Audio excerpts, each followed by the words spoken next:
Hey, this is Kevin with INS. We have a quick update on last week's story about the Gävle goat in Sweden. On December 17th, the goat was burned down, and this ended a 4-year streak of the goat surviving Christmas. A man in his 40s has been arrested for burning it down, and we can neither confirm nor deny that he was an INS listener. Listen to last week's episode for more details on the Gävle goat. Thanks.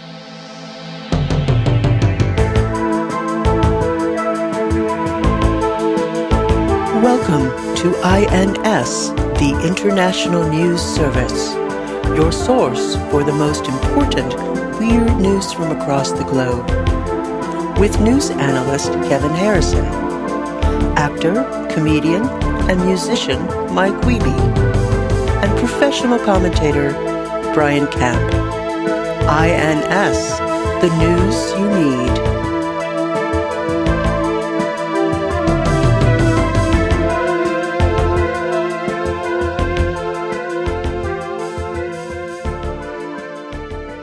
I used to not like musicals, and now I think I like them.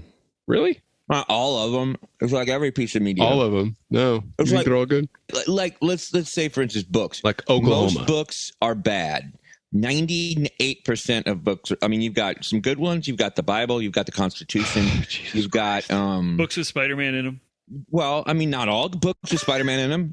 Not all books with Spider-Man have Doctor Strange in them. So not all of them are good. I thought we were having a serious conversation about something, and here you go. But musicals, they're not all good. There's some good Give ones. me some good ones. Let's start hearing it. Cats? Is Cats good? Showboat. Okay, well, Showboat. one that we didn't you've talk got- about 5 minutes ago. There's Starlight Express. About trains. Is it about trains? About human trains. Ugh. And I know. Human trains. What do you mean? I know one really good musical. It's about a boy who finds his way in an uncertain world when he lives in a town, and then a carnival. A carnival? Comes to town. Carnival? What? Carnival? Carnival? Carnival? Carnival, carnival, carnival, carnival, carnival. You guys are missing out because you can't see the choreography. What's the final one? hope they have an elephant. Carnival. So me and Brian wrote a musical called Carnival. Oh, I see why no one would know about this other than you and Brian then. A lot of people know about Only it. people of taste. A lot of people know about it. Yeah.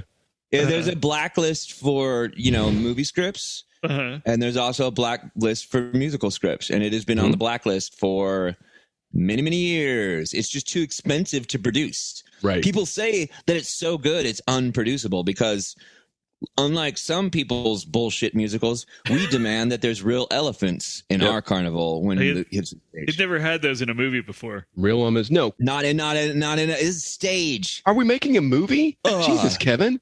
This is not some Fucking This art. is not some crass affair where women show their bare breasts and finger themselves for the camera. What? That might happen on the stage. Maybe. Well, that makes it all the special because will they, won't they? That's like Ross and Rachel. a central theme to Carnival. Mm-hmm. And you've also got to train elephants to remove the cave-in to save the young boy on his way to growing up. That's. I don't think elephants are just going to do what you want them to do. I hope they have an elephant. Carnival.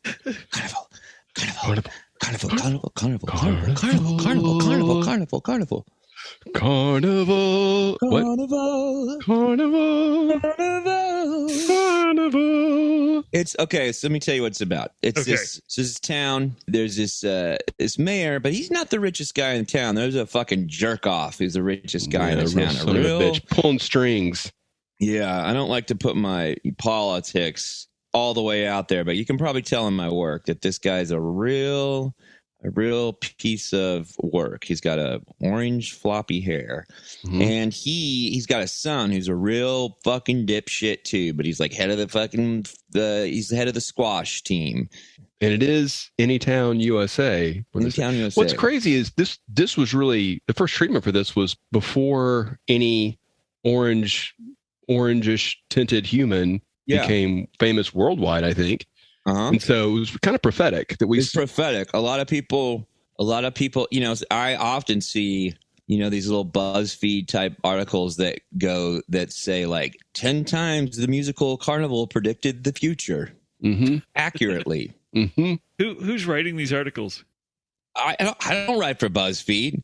Right. I don't have a degree in journalism. I didn't go to Harvard for journalism.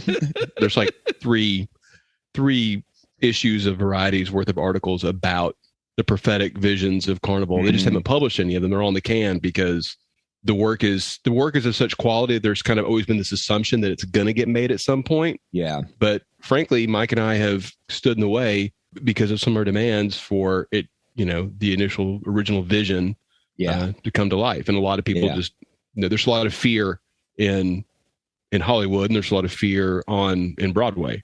Yeah. And, two fears make a super scared. I like to say, little minds make little finds. Yes. Yes. Do you remember when little Timmy's dad says that at the beginning of Act 2? Well, yeah, right? I do. Yeah. Remember, Timmy, little minds make little finds. And little Timmy looks at his dad's like, thanks, Pa. That's some great advice. Yep. So, and this girl, she's supposed to marry this fucking jerk off, the mayor's daughter. And the mayor's poor, keep in mind, even though he's a mayor, he's a hardworking guy. He's a good man. He's a good man, but she's supposed to marry this guy, and he's got all this money. He's going to make the town a whole lot of money, but she doesn't really love it, and she's trying to. And he puts out, he tries to pretend like he's a good guy in front of her. Anyway, this carnival comes to town, and it's the craziest thing that anyone's ever seen. So we've got this beautiful opening number about the townsfolk are just overjoyed. And excited and discussing what they think might be in the carnival. I think, Mike, one of the more clever scenes is we open with the town drunk running into town screaming about a carnival, and there's about 4 or 5 minutes of just some real funny dialogue between the townsfolk and the drunk, because of course they don't believe any of these things he's saying about the carnival. It sounds like a drunk delusion. Yeah. But then marching across the stage from our right to the left, stage left to the right. Stage right, yeah. By God, you see it happen. You see it happen right in front of you, and just some of the reaction and the way it plays out with the townsfolk. I mean, it really it lets you know as an audience and as a fictional townsperson what you're in for the next 5 hours of theater. Yeah. Oh, so this is fictional. Well, I mean, I like to think that it's fictional in that but it is a complete, accurate summation of the entire American experience. I think that's fair. That's fair. Yes. Mm-hmm. I don't want to give any spoilers away because I want people to see it for themselves when it finally gets made. I mean, and I think we're finally entering a territory where we finally have some billionaire types that could invest into something like this. Right. For example, who? Oh, Jeff Bezos. Jeff Bezos. Is it Bezos or Bezos? I think it's Bezos. Leave it to Bezos. Leave it to Bezos. For the longest time, we've been very resolute about no corporate sponsorships and no product placement. But at some point, it's like do you want your vision to happen or not? So maybe at some point, one of the elephants has we go and physically brand an Amazon logo on the side of it. Right. With people like that. Well, it's not about what people like. It's about what makes art happen. Right. If it was easy, anyone would do it, Kevin. What makes art happen? Apparently, maybe torturing endangered species. Maybe sometimes. Maybe. Is it torture? I mean, I think that when we cast the right elephants, that they're going to be game for that, Right. Well, they got thick skin. It can't hurt them that bad, right? Probably not. I wouldn't think so. I mean, I doubt it. I mean, people yank their tusks out all the time and they're fine, right? And they're fine with that, yeah. Yeah, what's the big deal? They grow right back. I mean, you're training an animal that is stampeding through China that China can't even stop. Just rampaging city after city. We covered this. I don't know. That's nothing that we need to talk about because maybe we want this musical to tour. No, I'm pretty comfortable. I don't think the Chinese will appreciate the American experience. Well, let's not put the cart before the horse. Now, the Chinese immigrant will. The Chinese immigrant who escapes for sure. a brutal dictatorial regime on the other side of the planet that we welcome with open arms. I would hope we welcome with open arms, freedom-loving refugees from all over the world. We're welcoming them with open arms, right? Aren't we? Isn't that happening right now? Aren't we famously welcoming people into our country who want to be here? Aren't we? Oh, well, I mean, that's what the foundations of America are based on. Like, send us your tired, poor, huddled masses. Right. Thanks, France. That's what we've always done. Didn't they pin us with that, or did we stick that on there afterwards? Who wrote that poem? I think they put that on there. Is that on the statue, or is that just somewhere in Ellis Island? I know the statue's on Ellis Island, but that's a good question. I don't know. I've never been to have y'all ever been to the Statue of Liberty? I never have. I think I did a thing. I took like a ferry ride around it. I did one of those just to do it. I think I went somewhere that I got close to. I forget that. I've only been to New York one fucking time. So what do I know? You've been there a cajillion times. Yeah. You basically live there sometime. Mm-hmm. I wish. Sometimes I wish, because I'd like to get a slice of that New Yorker pizza pie. Wait, but I thought you were allergic to tomatoes. Oh, the way they make it in New York. It's all bread. There's no cheese. There's no sauces on it. It's just a big chunk of bread. So it's just like a cracker? No, it's still greasy. It's still greasy. It's still greasy as hell. The rats love it. Mm-hmm. Pizza rat. You guys ready to get started here? I think so. I thought we had already started. Aren't we on the first story? If any listener does want to get into... maybe you're a little burnout on, humdrum life. You ever thought, what if I didn't do whatever dipshit job you do, and I was a producer of a musical? In these inflationary times, there's no better place to park your money than a guaranteed success on Broadway. Yeah. Exactly. I think that, Broadway. It's well known. What does America do better than any other country? And there's one thing, and it is entertainment. And this is the most American piece of entertainment probably ever created. Mm-hmm. I mean, we're up next to The Matrix. This is probably right. The flag budget alone. Oh yeah, is gonna would overshadow most musical budgets. Mm-hmm. And you get a flag just for getting in. Yes. You get a flag, you get to take home. What kind of flag is this? And every flag has been dipped in the tears of a true patriot. Mm-hmm. That's part of the experience. You get a patriot flag. Yeah. I mean, a lot of the budget's going to finding patriots to cry on command in order to make. That's right. It's hard to do. You really have to work and make sure they remember the most traumatic parts of their life. And it's not even the money; it's just the logistics of getting them together to weep at at the same time. Yeah, and it's still liquid from your body, so it's finite. At some point, so you've got to keep replenishing that. It's not easy, but it's worth it. The authenticity is worth it. Mm-hmm. Well, that's why we're doing this. Are we gonna do the news? Yeah. Well, I was hoping we were going to do the news. You got into flag talk. Welcome to the International News Service. We're your hosts. I'm Kevin Harrison, along with... I am Brian Camp. I am Mike Wiebe, and not with us is Mark Ryan, who was formerly called Dr. Dank Meme, but now has changed his name to Meme Master Max. Not Meme Master Mark, which is his name. No, M cubed. No, M cubed. So this is our last episode of 2021. What? Yep. The year that was 2020. Oh, the year that I was almost. Looking forward to the year that will be. Mm-hmm. It's not quite our 1 year anniversary, but it's coming up. Yeah. What is 1 year? Is that paper? Yeah, that sounds good. And you guys have been married. You'd know better than I would. I've got all that memorized. Yeah. Yeah, that's the first thing they teach you. Right. In marriage.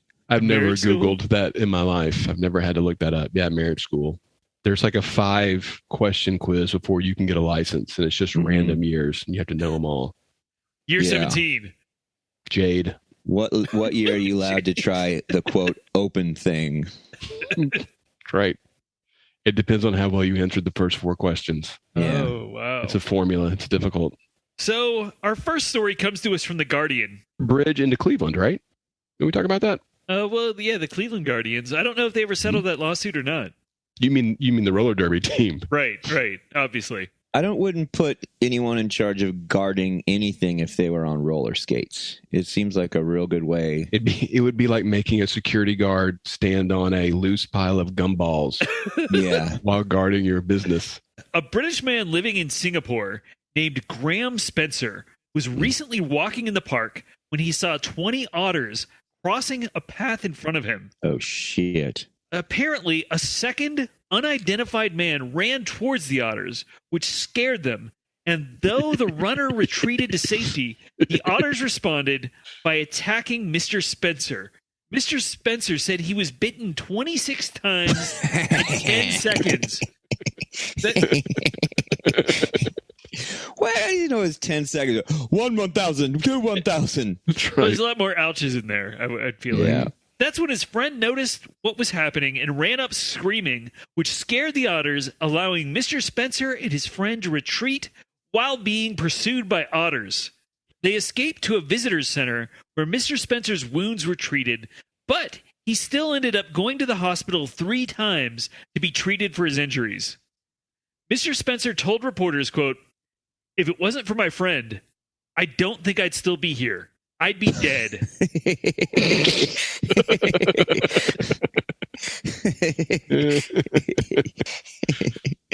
Well, I mean, I will say that clearly this is, I think we talked about it. It was maybe even last episode. I don't want to or a couple episodes ago about the, some of my whole issues with things that happen in the forest around Bigfoot. But this is a very clear thing that animals very capable of ganging up and assaulting. This was a physical assault, but I think if they can physically assault you in this way, they can emotionally assault you as well. Ouch. These otters bit, but what if there was a nude? What if the man's pants fell down? Mm-hmm. And what if all those otters just started laughing at his penis and there was nothing he could do about it? Well, he'd probably have to go to the hospital a 4th time for, psychological damage. Psychological hospital. Yeah. I think the real hero is the man or woman who lied in wait for otters, and a person just decided to run up to him screaming. You weaponized a bunch of otters and then clearly did nothing to help the person who was being slowly chewed to death by those little vicious otters. They're like weasels, right? They're water weasels, aren't they? Weasels. They're so we Stoats? like to look at The Brits? A stoat? no, stoat is like a tiny weasel. Oh, like an ermine? Like an ermine? A stoat is a weasel that can ride a skateboard. Stoat. But yeah, otters are, I don't know what they're descended from exactly, but they're not quite a weasel. They're something else. So do you think every single one of those otters had to be destroyed to test for rabies? Well, there are only about 90 otters in all of Singapore. So no, Oh, they now did there's not destroy them. 70. What? Wait, the otters escaped. Were these escaped otters? No, so Singapore used to have lots of otters. Then as they developed Singapore and there was pollution, the otters kind of died off or moved out of the city. And now Naturally occurring otters. Yes, they're natural otters. Okay. But there's so few, but this guy just happened to stumble across 20 of them? That seems unlucky. Yeah. Or again, like a real villain move to release your otters and scream at them. I guess they're just... Man, that is the coolest superhero villain. Like, he just stands there and just goes, ah! He just come out from everywhere. Yeah, they're not trained otters at all. They're just there. He just screams. His screams summon them to be violent. And he has to run away too. It's not like he can scream and just stand there. He just has to stand them next to something, scream, and then but the otters, they just go to the initial source of the scream. The guy ran. So the first person ran at the otters, which then like they got confused and attacked this guy. They screamed at him though. No, his friend saw what was happening and went like, I don't know, hey otters, get away from there or something. And the otters were like, wait, what? And then helped his friend, and they, while being pursued by otters, ran into the visitor center. His friend screamed at him, and they still kept attacking. The original screamer got away, so clearly he had a different. The original was just a runner, wasn't a screamer. He just ran at him. I think he was just running. I think he was just running in general. You said he screamed. You said screamed. I remembered screamed. The article said screamed. For the purpose of this story, he screamed. I've got one more sentence in this story. Oh. So, Mr. Spencer reported his medical bills, including 3 trips to the hospital, tetanus shots, and antibiotics, totaled about $1,200. Oh. Damn. Must have had good insurance. Well, or paid exorbitant taxes. Americans are all going like, oh my God, how is it that cheap? And the rest of the world is going, how is that expensive? That's about what your out-of-pocket's going to be, your out-of-pocket max for your own insurance. I'm just extremely healthy because I eat a lot of nuts. A lot of nuts, and you drink a lot of urine, drink water, right? and I eat a lot of almonds. That's all you got to do. Wow. Almonds they're a heart healthy food. Apparently, they're bad for the environment. Fruit. Our next story comes to us from NPR.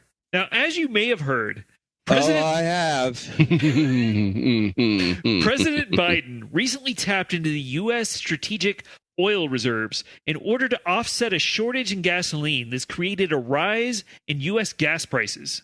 Sleepy Joe Biden. Well, Canada is dealing with a similar crisis caused by the shortage of what the country calls liquid gold. Urine. Yep, liquid gold. We did a whole episode about liquid gold recently, right? Moose and beaver urine in Canada. Liquid gold. In order to offset the problem, Canada has released 50 million pounds of its strategic beaver urine maple syrup reserves. Oh. Well, that's what their nickname for beaver urine. Mm-hmm. That's right. Yeah, like as in pour some of that maple syrup down my throat. That's right. You can go to Quebec City and get a syrup job. Play a little role playing game of let me take care of this beaver. let me pat down the beaver dam. Yeah, that's right. Let me slap you with my flat tail, but you got to smell like a beaver. The only way to smell like a beaver is be covered in maple syrup, if you know what I mean. Kevin, is a beaver nearby? There's some police. Oh, probably arresting someone that's summoning otters to attack people.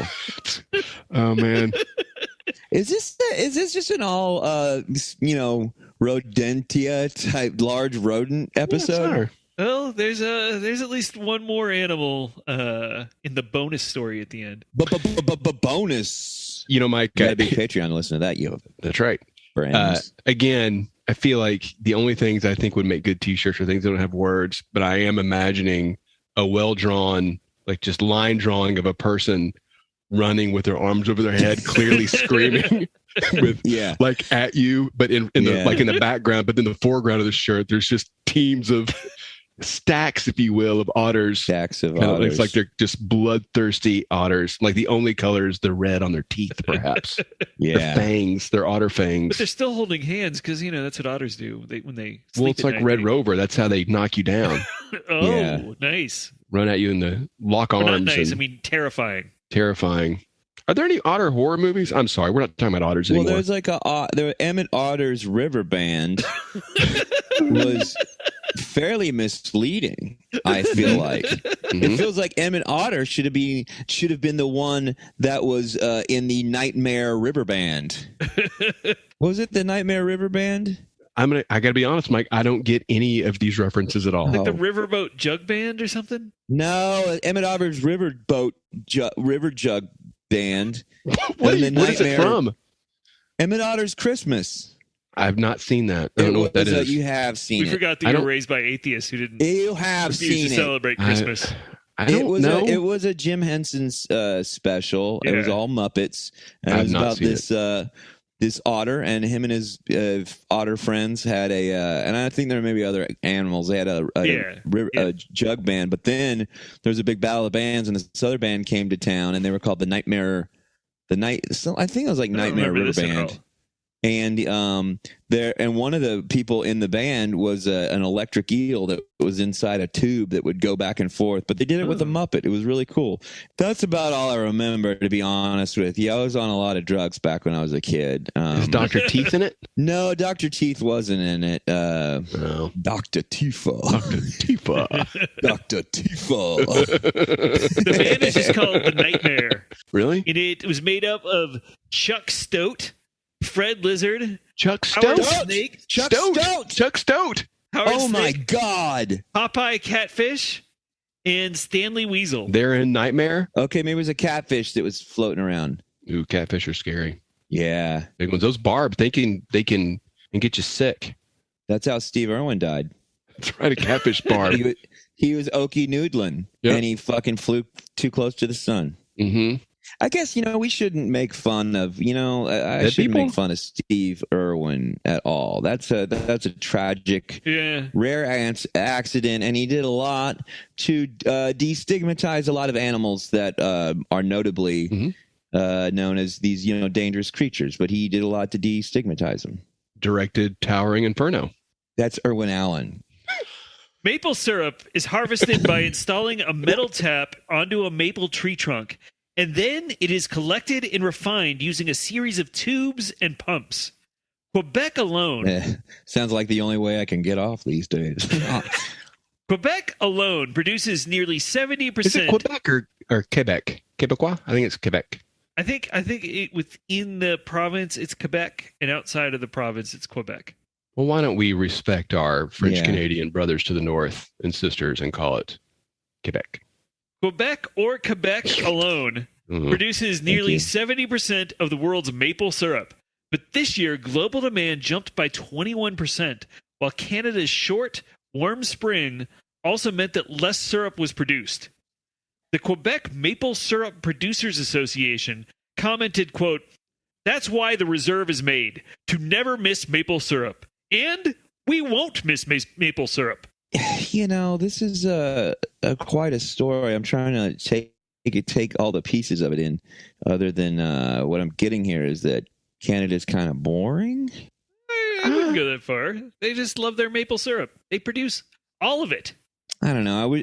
I wish we lived in a place that this was like a news story instead of the toddlers just killed each other and the toddlers all had machine guns. That's right. That is true. Well, can I tell our international listeners? Can I provide some information that they may not be aware of? Hammer, sure. Don't hurt them. No, with regards to maple syrup, a lot of people may not know this, but maple syrup's expensive, especially if you don't live in Canada. I guess maybe it's expensive in Canada. Cairo syrup is just as good, so don't waste your money on maple syrup. Canada. I know. Brian was being very nice to you a moment ago, but unlike Brian, we are not insulting your honored, treasured maple syrup. And get yourself some brown food coloring and get a bottle of Cairo syrup. That's all it is. Or better yet, just dump a Dr. Pepper in a bottle of Cairo syrup and put that on your pancakes. It's delicious. Honestly, fizzy Cairo. That might be pretty good. I think you might be honest. Something with poor man's patent, poor man's patent, poor man's patent, poor man's patent, poor man's patent. We have INS. In the merch store right now, Dr. Pepper syrup. Mm-hmm. Get it from us and no one else. And we have a fucking reserve of it, motherfuckers. Right. Two can play at this game. You shitty neighbors to the north. We'll two can beat play you this at your game. own game. Guess what? This is a Titan against a Titan. So the organization also said they plan to tap an additional 7 million trees next spring. Are they also going to tap an additional dat ass? The story doesn't say. You're going to also apologize for that joke? I'm not going to apologize for that one. In fact, I'm going to even promote that one. Right, Follow me on Twitter for more genius gold like that. So they plan to tap an additional 7 million trees. They're silent on how many asses next spring to rebuild the strategic maple syrup reserves. This is not the first time the maple syrup reserves have made headlines either. In 2012, more than 3,000 tons of maple syrup were stolen. The syrup was valued at nearly 19 million Canadian dollars. What is that in U.S.? What is that in real money? It's around $11. 12 million. 11. Is that, how many loonies is that? 12 million loonies or 6 million toonies. Oh. You know what they got in Canada that I like a whole lot? What's that? Tim Hortons. Just their Dunkin' Donuts, right? Yeah, it's better than Dunkin' Donuts. They put gravy on fries, too. I'm not a fan of I that. will That's say pretty that, fucking and I good. will say it again. It is better than Dunkin' Donuts. Wait, hey, can I got one I'm gonna have to apologize for. Say the last line about maple syrup made headlines again. This is not the first time the maple syrup reserves have made headlines either. They also made headlines when it was found out they were dating Pete Davidson. What? Straight off the rip from the headlines. Mike Woody's hilarious Right. jokes. Ripped from the headlines. Will still be timely 2 weeks from now. Probably. He gets around. He's a ladies' man. A real Lothario. Yeah. He's from New York. He's from New York City. Yes. That's close to Canada. Right. I bet he knows whether or not the poem is written on the statue or somewhere on the island. Let's ask him. Does anyone an open call to the listeners? If anyone knows Pete Davidson, ask him, because surely you would think that Pete Davidson has visited the Statue of Liberty. All the time. If you live there, you probably go all the time. Probably get a season pass, like Six Flags. I go to the Alamo 2 or 3 times a year. Like, related to maple syrup real quick. When I lived in Canada, I knew it. I lived there for a year. I went to film school. I knew it. No wonder. A lot of things are fucking making sense now. Exactly. It seems like, we talk about, people getting fucking mutilated, their genitals getting mutilated by otters. And where was that? Where did that happen? It was Singapore. Singapore. And then we talk about, Italian death fucking slides. And we talk about fucking big, graveyards falling apart over there. Okay, They don't take care of their dead. And then we were talking here about these fucking Bigfoots that come over and rip off people's clothes and laugh at their genitals. All the hardball stories, they come from places other than Canada. When we get a story from Canada, it's like, ooh, well, pancakes aren't extra doused in syrup for 1 month. What about the lady who, I think is the very first episode, the lady who was ticketed for walking her husband like he was a dog? That was a cute one, too. That's an adorable one. What about the lady whose house got hit by a meteorite? That wasn't Canada. That was cool, Canada. too. She didn't get hurt. Was it Canada? No, yeah, because we asked if she owned the meteorite or not. Yeah. Yeah, she made a fucking ton of money off of touring around, showing off that meteor. It's like a story about somebody winning the lottery. Yeah, it is, because it's even better than a lottery. Yeah. It did hit her, and it didn't hurt her. There was the Canadian story about the town that was burned down, and they claimed it was burned down. QAnon people claim it was burned down by lasers because a doctor. Why is QAnon telling stories on Canada? Well, yeah, that's exactly stories on QAnon's full everybody. of. That's not. I mean, Canada. I mean, they're not the originators of QAnon. We have tried and tried to get them to tell stories about us. Yeah. Next time I'm in Dallas, if they're still at Dealey Plaza, I'm going to try and go drum up a little INS. I would 100%. Are they still out there? They're still there. I think we missed a huge mistake by not going and handing out business cards with the podcast on them and saying, we need you to listen to us.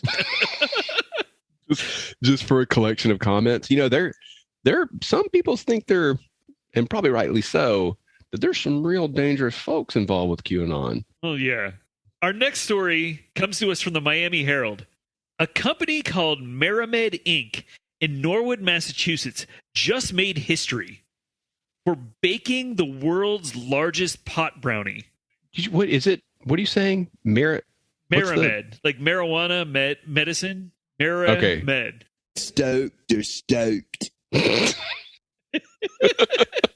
I would say that we're those weasel marmots that ride skateboards to become that could be a good mascot for the 50-foot pot brownie is what I'm saying. I've got all the fucking ideas in my head, and no one will fucking listen to me. I'm listening, Michael. Well, I mean, but you're not excited enough about it. I'm pretty excited. I think it's a pretty good idea. I want to hear more about Maramed. And as I hear the story, I'm imagining a weasel on a skateboard with red glassy eyes. Oh, that might work. Is that what you're that's imagining? all I ask. And that's all I ask. Maramed, which has dispensaries in Massachusetts, Delaware, and Illinois, created the treat to celebrate the launch of its new Bubby's Baked brand of precision-dosed pot brownies, chocolate chip cookies, and snickerdoodles.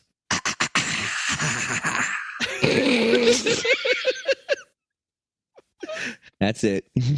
The brownie, which Maramed describes as a scrumptious monster, weighs 850 pounds, is 3 feet wide and 3 feet long, which is just under a meter each way, was infused with 20,000 milligrams of THC and took over 24 hours to bake. The company hopes to sell the brownie to a single user, but has not put a price on it yet.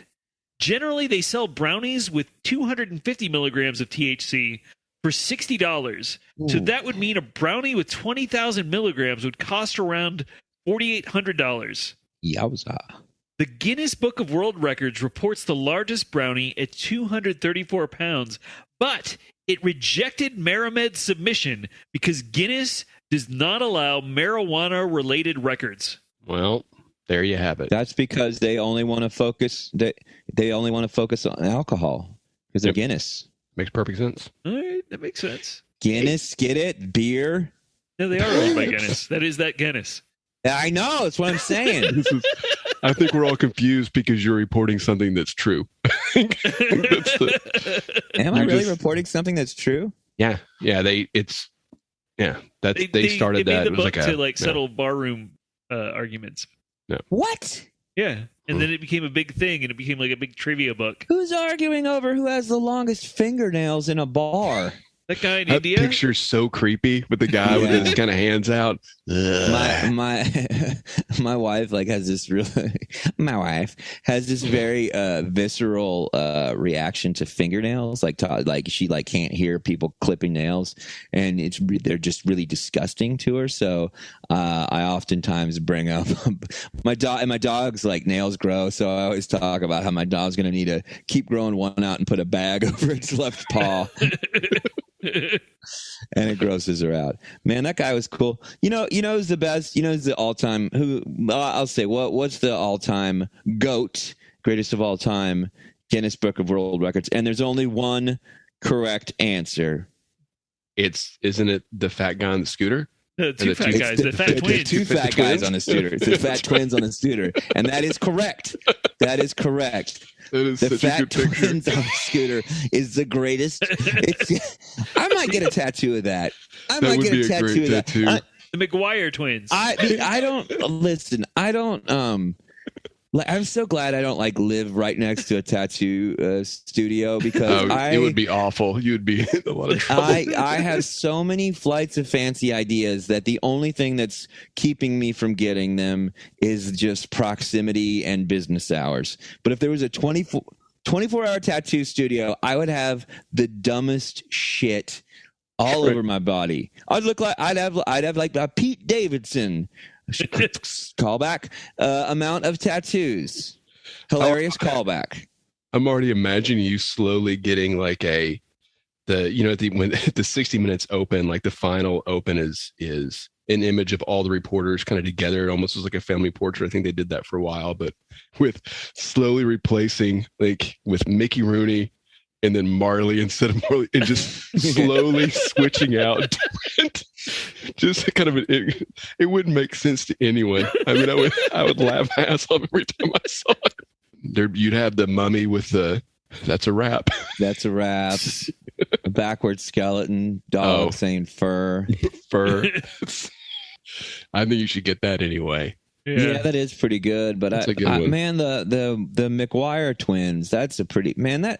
I don't know. What is it about that photo that's just great? I knew, and we didn't know each other whenever you first came into contact. I'm assuming it was elementary school, right? Because everybody had that in there, and that's when I saw it. So it's not like we shared stories at the time of this wonderful photo, but I knew immediately that's what you were talking about, because that's the picture. That's it. I don't know, and I don't know. Maybe it was the way it was presented in the book.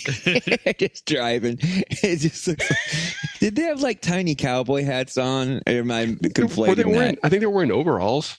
Did they have boots on?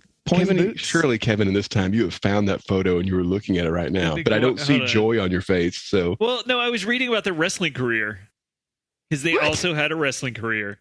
Oh man. So they got cowboy. They kind of both look like Charlie Daniels, and they got their legs like they're not even. It's not even like they're bow-legged. It's like their legs are like at full right angles. Remembering those guys. Man, those guys rule. But yeah, imagine two Charlie Daniels on scooters next to each other. And what record did they set?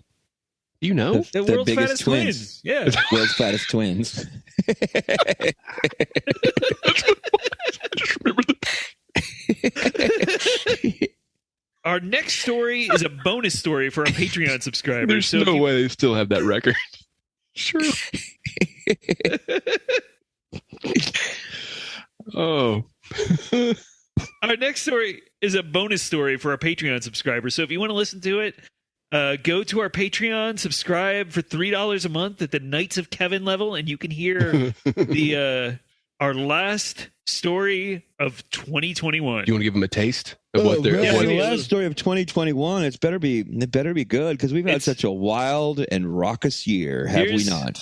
I'm going to tell you this right now. It involves an actual animal swearing foully at children. Yeah, who doesn't want to hear this? Animal an otter? No, it is a new animal. Is the animal a fat set of twins on motorcycles?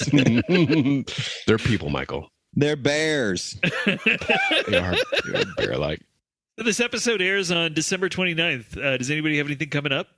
Well, I just would like to say that Christmas hopefully was good, but next year's going to be the year. Do you guys have any New Year's resolutions? Well, they don't come true if you say them, right? Isn't that true? Is that true? I mean, I thought a lot of it was like, I'm going to exercise. Like, you have power over now you're not going to. No, you're not going to. I'm going to be nicer. To who? I'm pretty nice anyway. I think I'm a nice. That's what all nice people say. I think I'm nice to you guys. No, I think we have a lot of fun. We have a lot of fun. Can you really not say your New Year's resolutions? Otherwise, I will. No, I don't think that's right. I think that is just something wish. people say. It's a birthday wish, right? Yeah. That somehow by speaking it, you're jinxing yourself. But I don't think that's true. I think you can go ahead and say it. I want to hear. What are you resolving to do? To stop being so nice. Well, you guys are going to balance each other out. It's time to stop being polite and start being real. True story, Bill. Oh no! I haven't thought about New Year's resolutions yet, but I'm sure I should probably come up with some. Right, and then are you going to learn a language? I think I'm going to learn Spanish. I've been working on Spanish. Really? I got the Duolingo app. Oh, do you like it? I do. It's actually pretty fun. Is that the one that like analyzes what you're actually saying and grades your pronunciation? Is that? No, it's pretty cool. You it's kind of like an app kind of game. Like it's almost like they gamify it or whatever. And it's mostly like negative reinforcement. You put there's a little sensor that you put on the tip of your penis, and anytime you say a word wrong, it gives you just a little shock, and it is painful. But I'm telling you, that's probably one of the best ways to learn a foreign language. Now, have you learned any Spanish, or you just learned? See. That's right. Mike's last word was pantalones.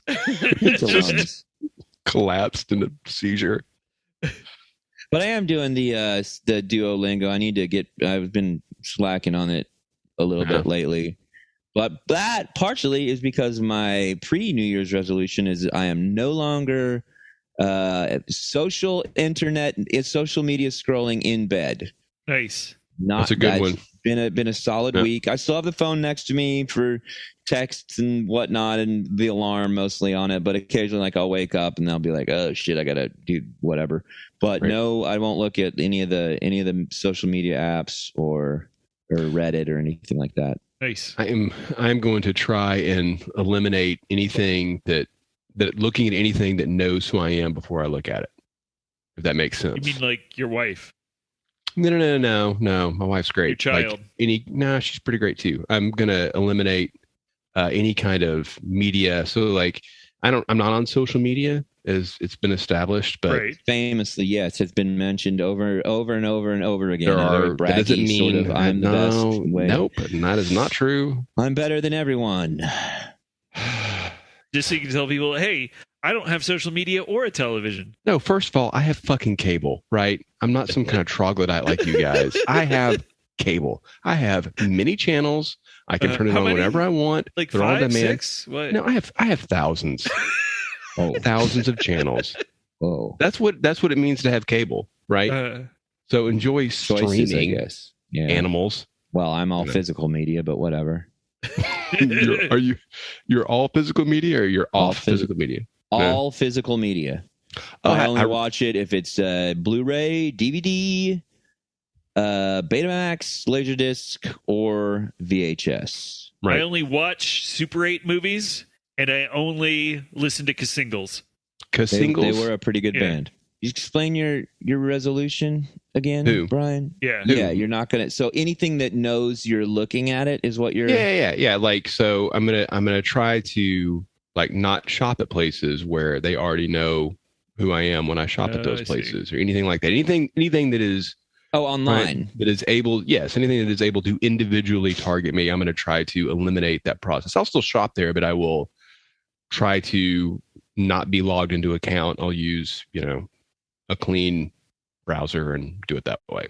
Just to see how different my experience is at those places. And I know that there's some really good things about shopping and you get good leads on things that way sometimes, I think, or for books and things like, I don't want to do that for books or anything. Physical purchases.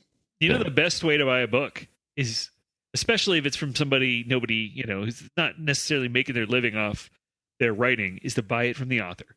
Yeah, but then you got to buy it in a weird format. And then you might get on a list. And you might get like a thank you email or something. And then you're like, God, do they know who I am?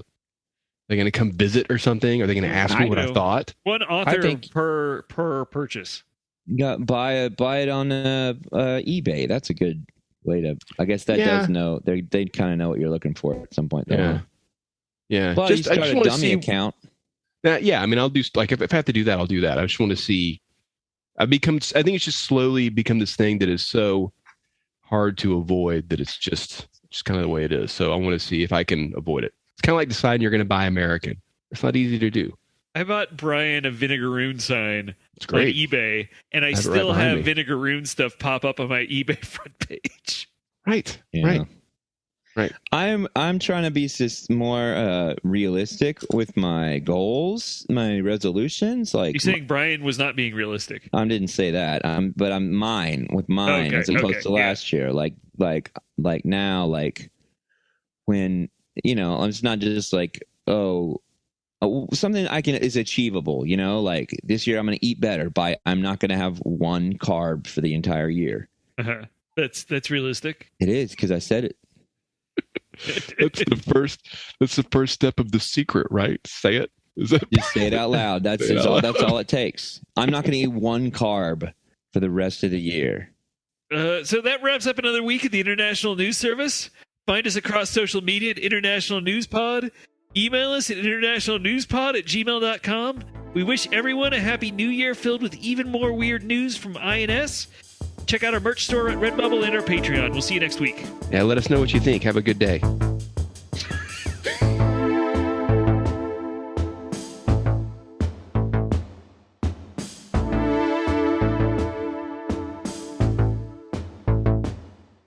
The Frugal Gourmet. I used to watch that on PBS. That guy was an early Me Too guy, I believe. Oh, The Frugal Gourmet? Yeah, he was touchy. Ah, damn it. You gotta be. You gotta get. That's how you grind. You gotta You got to really get in there with that meat and break it up. That's right. I'll never be able to eat beef stroganoff again. Yeah, beef stroganoff. That's what cows do when they jack off.